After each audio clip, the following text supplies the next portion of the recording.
Hello and welcome to this video about the nature game. Today I want to talk to you about the architecture of the game and how it came to be. Let me start by introducing the nature project itself. It's a European project in the Erasmus Plus framework, lasting 2 years. The partners inside the consortium of nature are coming from all around Europe, from countries such as Spain, Portugal, Estonia, Latvia, Italy, and Greece. The nature game is a serious game in which the player will need to do some management of natural resources. So when we designed the game, we thought about what type of video game, what genre would be the best suited for this management game. And we thought city builder would be the best. Typically, in a city builder, you're put into the shoes of a mayor, overseeing the development of the town. In nature, we want to add this dimension of not only managing your town, but also managing your natural resources.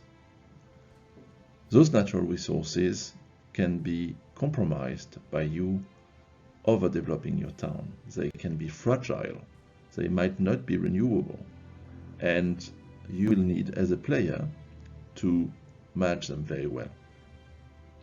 Typically in a city builder, you have a lot of different complex systems which are described by metrics such as energy, pollution, traffic, food access, education, etc., etc. All those metrics are indication for the player if the town are developing well. We're showing all those metrics on the screen through layers, which are basically a live graphical update on the city evolution. The different buildings in the town will all have a certain amount of needs and prerequisites, such as, for example, for a simple home in the town to have access to water and electricity. And the different buildings which are going to provide those services are only going to be effective in a certain area. So all buildings will have some area of effect. When we thought about what type of natural resources we want to tackle in the nature game, we tried to discover all the natural resources you will need when managing a town. So you will need a lot of natural resources such as wood and stone and gas and coal and oil and maybe some different types of ore. But you will also need some type of secondary resources such as food, money, and then you will have some kind of not natural resources but man-made resources which are going to be byproducts of your town development, such as pollution and garbage. But some of those resources come from somewhere.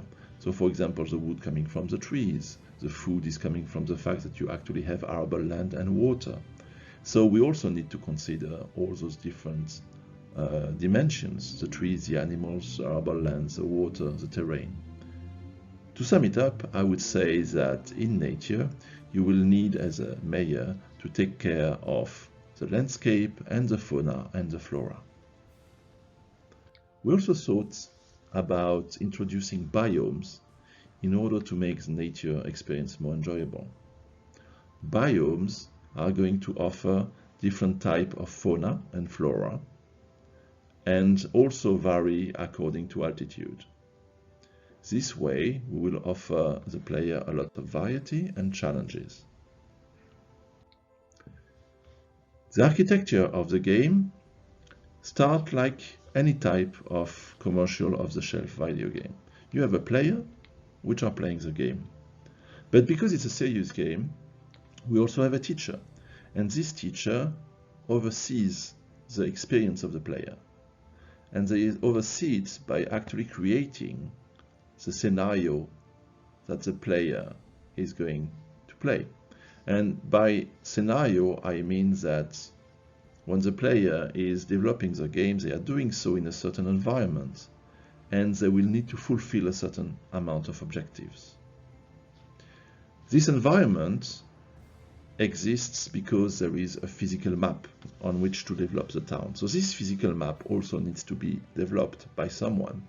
This is a new role, a new stakeholder that we call content creator. So you have 3 different roles available in the game. Either you can be a player or a teacher or a content creator.